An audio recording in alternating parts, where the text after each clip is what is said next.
ஒரு அடர்த்தி மிகு உரை வழங்கி அனைவரையும் மகிழ்வித்த ஐயா இறை என்பவர்களுக்கு ஒரு பலத்த கரவசம்.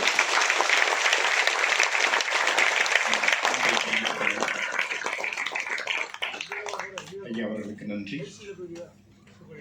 அடுத்ததாக நிறைவுரை. திரைமனதோடு கவிமனதையும் கரைத்து கொண்டவர் இவர். கவிதைகளை கவிஞர்களை தொடர்ந்து நேசிப்பவர். லிங்கு, செல்ஃபி எடுத்துக் கொள்கிறது மரம் உள்ளிட்ட ஹைக்கு நூல்களை எழுதியவர். செருப்பில் ஏறி பார்த்து காலுக்கு பொருந்தாமல் இறங்கி செல்கிறது எறும்பு என்று எழுதியவர். குழந்தைகள் விளையாடும் மரத்தடியில் பழத்தை நழுவ விடுகிறது அணில் என்று எழுதியவர். மரத்தடியில் வகுப்பெடுக்கிறார் ஆசிரியர், கற்றுக் கொடுக்கிறது மரம் என்று எழுதியவர். கவிக்கோவை தனது ஞான தகப்பனாக கொண்டாடுபவர். கவிக்கோவின் மொழி பருகி தன் நொடிகளை கவிதிசை நோக்கி நகர்த்தும் மனதுக்காரர். கவிக்கோவுக்காக விழா எடுக்க வேண்டும் என்கிற தனது ஆழ்மன உணர்வின் அலைவரிசைகளை இப்படி கவிக்கோ ஹைக்கு கவிதை போட்டிகளை நடத்தி தனது பேரன்பை சித்திரமாக்குபவர்.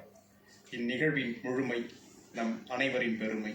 இயக்குனர் திரு லிங்குசாமி அவர்களை நிறைவுரையாற்ற அன்போடு அழைக்கிறேன்.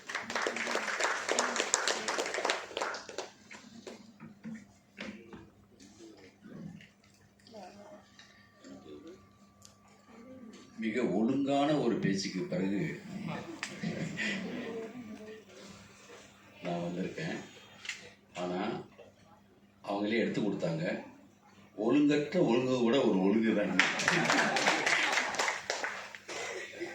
அந்த வகையில் அவங்க மிக அழகாக சுத்தம் செய்யப்பட்ட ஒரு இடத்துல ஒருத்தர் வந்துட்டு சருகுகளுக்காக மரம் ஊத்தார் இல்லையா, அந்த மாதிரி ஊக்க போகிறப்ப நான்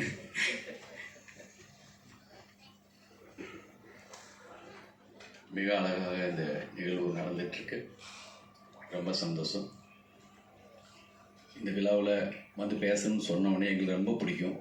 இதுக்கு முன்னாடி அவருடைய கதையை வந்து திரைக்கதையாக்கி படமாக்கலாமான்னு சொல்லி ஒரு டிஸ்கஷன் போச்சு. இதே என்பவங்களுடையது அது நிகழாமல் போயிடுச்சு. நிகழும் பின்னாடி ஏதாவது சந்தர்ப்பத்தில். அதாவது மிர்தாத்தின் புத்தகத்தில் ஒரு வாசகம் இருக்கும், எந்த வாளாலும் காயப்படுத்த முடியாத ஒரு சுதந்திர காற்றை போல் இருங்கள் என்று. அப்படி தான் நான் அவங்கள பார்க்குறேன். அவங்களுடைய பதவியில் இருந்தாலும் அதுக்கு முன்னாடியும் அவ்வளவு அற்புதமாக அவருடைய பணியை அவ்வளவு ஒழுக்கமாக சரியாக செய்யக்கூடிய தகுதியான ஒரு 150 புஸ்தகங்கள் எழுதுக்கு பிறகும் இதில் எழுத்தாளர்னு போட்டப்போ காலம்தான் தீர்மானிக்கணும், அந்த வார்த்தை வேணான்னு சொன்னாங்க. அதெல்லாம் எனக்கு மிகப்பெரிய ஆச்சரியமாக இருந்துச்சு. அப்துல் சமூத் அவர்கள் விருந்தாசாரதி மிக சொல்லுவாங்க அடிக்கடி அவங்கள பற்றி.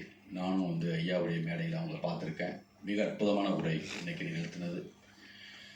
பிரியா பவானி சங்கர், நான் வந்து நார்த்துலேருந்து இந்தியிலேருந்து மலையாளத்துலேருந்துலாம் கூப்பிடுவேன்.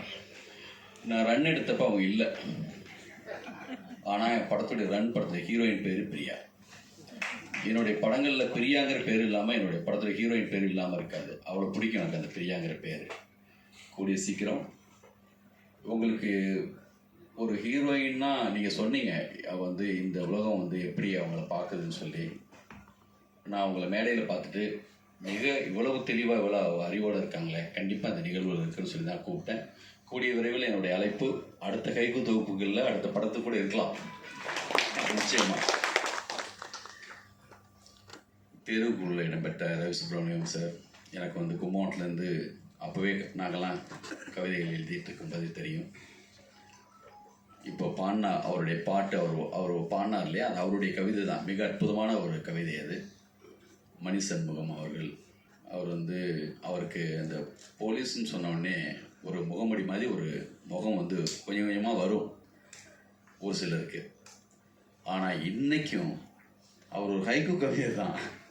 அவ்வளவு நேர்மை, அவ்வளோ உண்மை, அவ்வளோ தூய்மை. அப்படி ஒருத்தர். இளங்கோ கிருஷ்ணன் இங்கே வரல, பிருந்தாசாரதி. நான் ரொம்ப லிங்குசாமின்னு முன்னாடி வைக்கிறாங்க ஒழிய, இந்த நிகழ்வுன்னு ஆரம்பிச்சிச்சுன்னா முழுக்க இந்த வேலையை எடுத்து செய்கிறது வந்து அவர் தான் அவ்வளோ அற்புதமாக செய்வார். எனக்கு எந்த பிரச்சனையும் கிடையாது. பிருந்தா கையில் ஒப்படைச்சிட்டா போதும், அப்படி பண்ணுவாங்க. சிவகுமார் சார் அவர் சொன்ன மாதிரியே ஒரு விமானத்தில் பயணிக்கும் போது என்னை பக்கத்தில் வந்து பேசினார். ஏதோ நம்ம ரன்னு பற்றியோ ஆனந்தை பற்றியோ சண்டைக்கோழி பற்றியோ சொல்ல போகிறாரு பேச போகிறான்னு பார்த்தா 3 பற்றி பேசலை. ஏன்னா அவர் டைரக்டராகவே பார்க்கல. ரொம்ப எனக்கு எப்பயுமே வந்து என்னென்னா, ஒரு டைரக்டருங்கிறதுனால ஒரு சில கவிதைகளை வந்து கொஞ்சம் நல்லா இருக்குன்னு சொல்லி நம்ம சுற்றி உள்ள நண்பர்கள் கூட இருக்கவங்கெல்லாம் கொஞ்சம் கூடுதலாக சொல்கிறாங்களோன்னு தோணும். சிவகுமார் சார் மாதிரி யாரோ ஒருத்தர் சினிமா பற்றியே பேசாமல் கவிதை பற்றி பேசும்போது மட்டும்தான் நம்மளும் கொஞ்சோண்டு கவிதை எழுதியிருக்கோங்க நம்பிக்கை அப்போ கொஞ்சோண்டு வரும்.